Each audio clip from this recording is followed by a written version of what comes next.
Cab, of course, is adjusted seat to you. Yeah, I'm gonna start by checking my seat belt. I wanna make sure my seat belt is properly mounted against the wall. I wanna check the fabric on my seat belt to make sure it is not cut nor worn.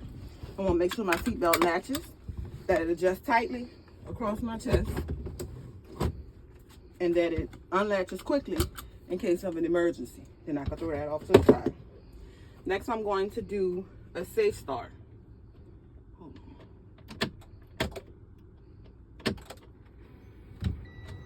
Y'all see these ABS lights right here? They should go on and off immediately.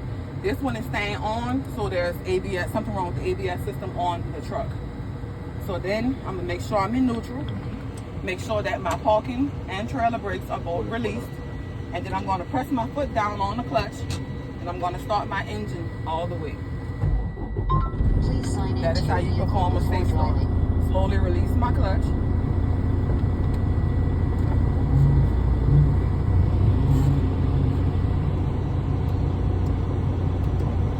Then I'm gonna check my side mirrors. I want to make sure my side mirrors are adjusted to me so that I can see down both sides of my truck and my trailer. My windshield is properly mounted and secured. It is not cracked nor broken. The weather strip in the middle is not cut nor leaking. I have no illegal stickers in my windshield. My windshield wipers, the arm and the blade. The arm is not missing any screws.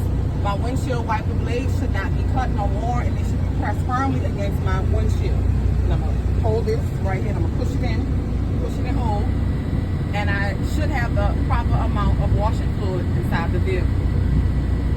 Next, I'm going to check my heat and my defrost. I'm going to turn right here to this setting where I pause the cool man. And I want to fill at the top to fill my defrost blowing. Right back in the corner underneath my steering wheel to make sure I will feel the heat blowing. Next, I want to check my horns. I have my city horn and my air horn. Both are working properly. Next, I'm going to check my signals.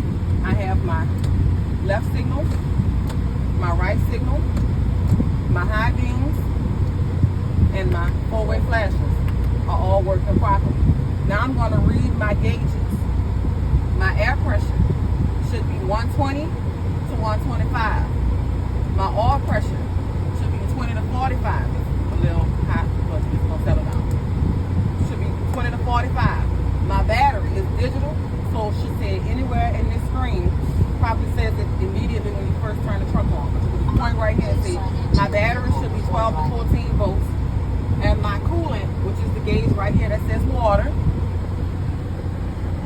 my coolant should be 170 to 210. Next, I'm going to perform a tug test, which I'm going to check my trailer brake and my parking brake. And once I check my trailer and parking brake, I'm going to perform a service brake test, which is going to lead me to my 3-part leak test. So here are the steps to do the tug test first. I'm going to engage my clutch. And I want to do a trailer brake test first. So I'm going to leave the trailer brake out and I'm going to push in the parking brake. I'm going to put my transmission in first gear, which is over to me and back. Now I'm going to slowly release my clutch and my trailer should not move. As soon as I feel the tug, I'm going to push the clutch back down to the floor. Let me know when y'all feel it. Feel it? All right, I'm pushing back down. Now I know my trailer brakes are working. Now I want to check to make sure that my parking brake works. So I'm going to pull out the parking brake and push in the trailer brake. This time I'm going to feel it pulling from at the front of my tractor.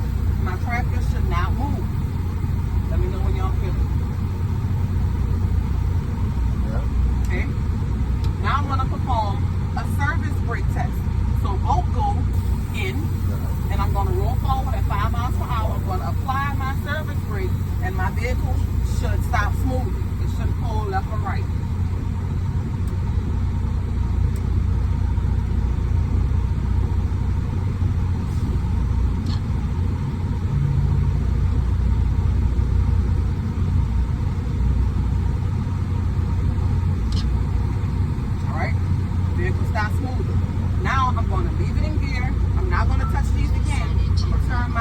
going off.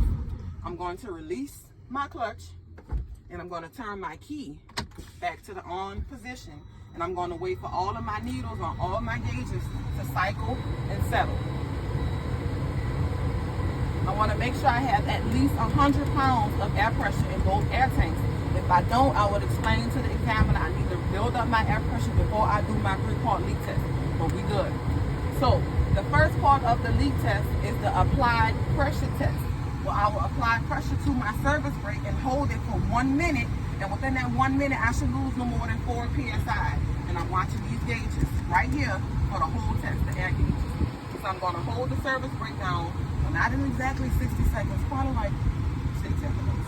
All right, watch the needles fall, and they're going to stop.